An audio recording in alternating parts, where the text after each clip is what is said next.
There are a lot of magical and impressive locations in Germany that you probably haven't heard about. For example, this church here is built in a Scandinavian style and is unique in Germany. So we went on a road trip from the south of Germany to the northern part to find out about all those amazing places. And here is what we experienced.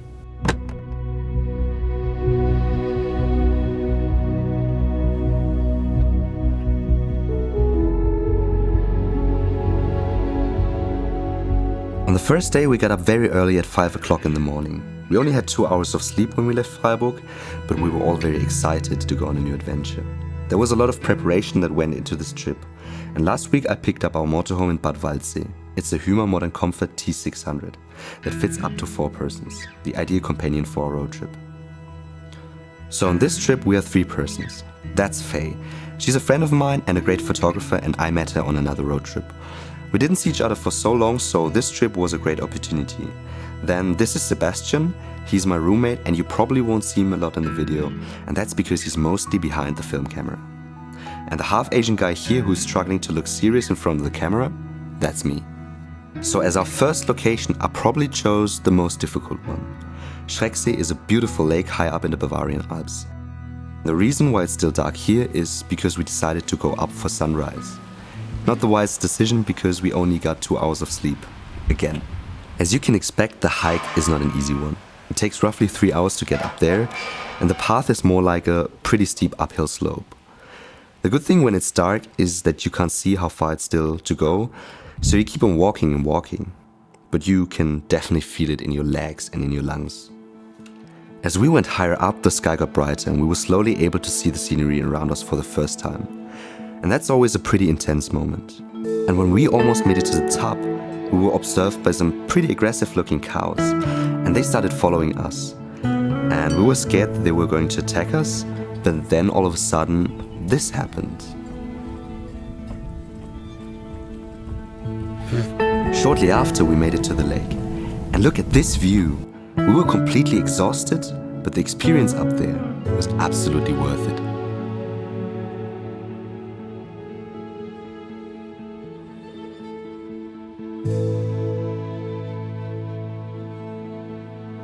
The way down was actually pretty sketchy.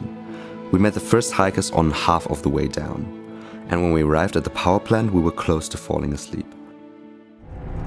So we took the bus back to the parking lot where we just fell into our beds, and I know the way I slept didn't look that comfortable, but trust me, I was in heaven. Well, 2 hours later, of course, we had to get up again. We still had a 4-hour drive in front of us until we would reach our destination Berchtesgaden.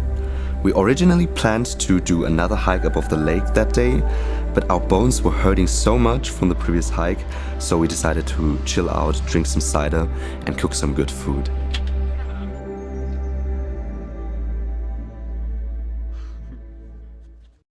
It's a new day and we had big plans. We took the first boat ride on the Lake Königssee all the way to the other end. And let me just say how beautiful the landscape is. If I would wake up at the side of the lake, I'd probably think that I'm in a Norwegian fjord. The high mountains around the lake are just unreal. There's even a small second lake at the end, and that's where we're heading to.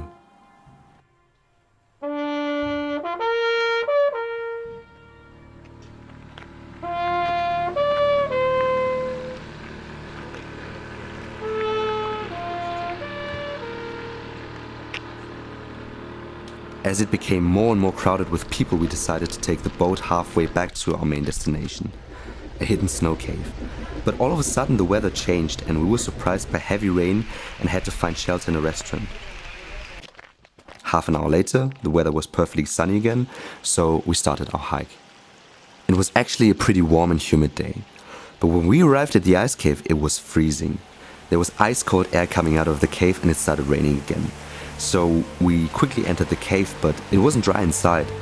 The melting walls were dripping, and it's hard to tell how it feels inside, but it's kind of like being in a different world. And this place is just absolutely unreal.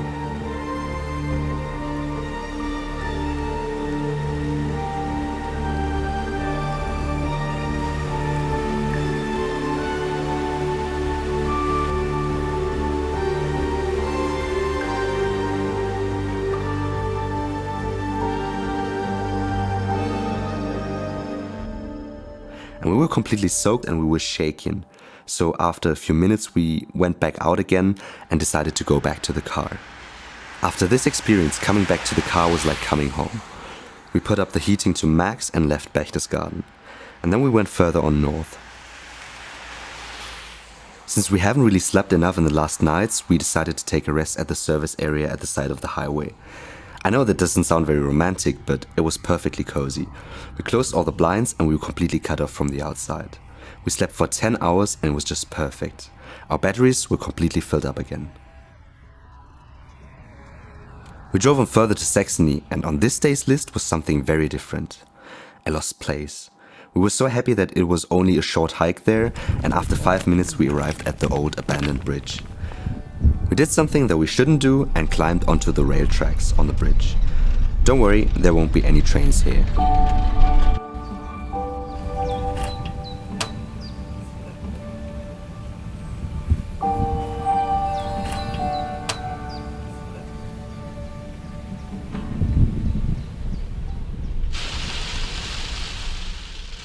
We drove on further to a region called Saxon Switzerland, where we met Jonas. He's a local photographer and wanted to show us some hidden gems there.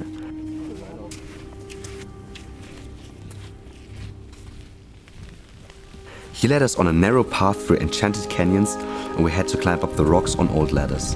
And normally I'm doing a lot of research before I visit the locations, but this time I didn't, and I had no idea what to expect. In the forest we weren't able to see anything around us. Only when we arrived at the top, everything opened up. And let me tell you, I was absolutely blown away. All of a sudden we were high above the landscape and looked down on trees and low-hanging clouds below us. What a perfect scenery to end the day.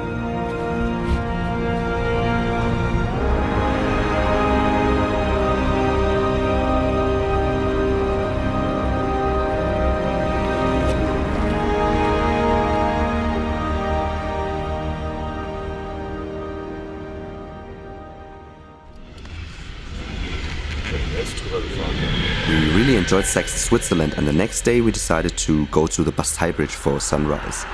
It was a sunny day, but in the morning everything was beautifully foggy.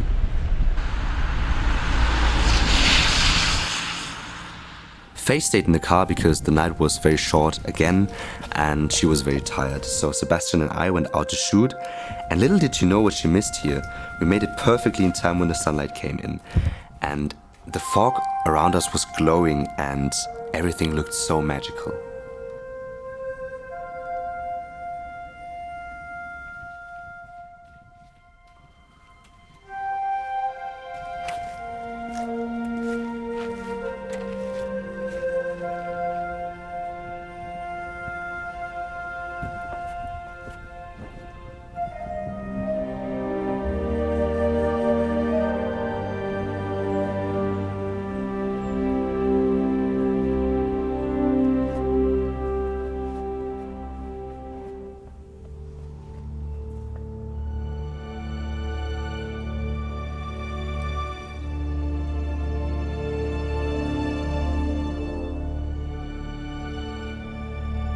After this beautiful morning, we moved on further to Brandenburg and Berlin.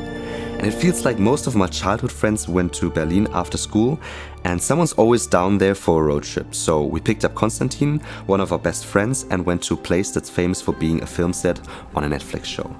It's the old wooden church that you've seen in the beginning of the video.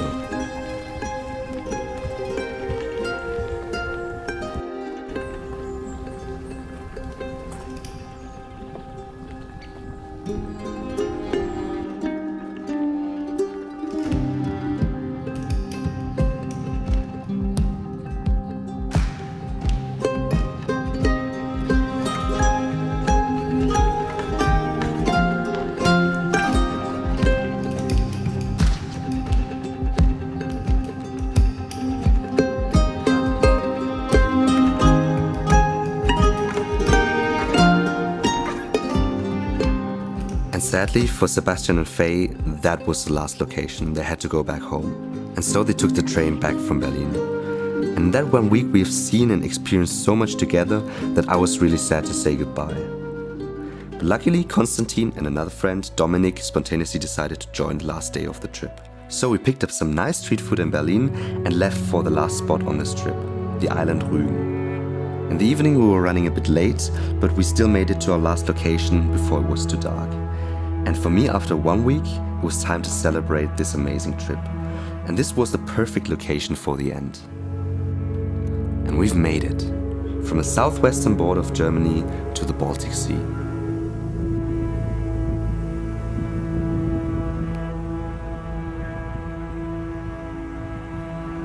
I hope you enjoyed this video as much as I enjoyed our road trip, and I hope we were able to inspire you to go out and explore new places. But before we finish this video, we have to share the funniest moment for us on this trip. Okay Google, wie macht ein Schwarzdelfin? Das ist ein Schwarzdelfin.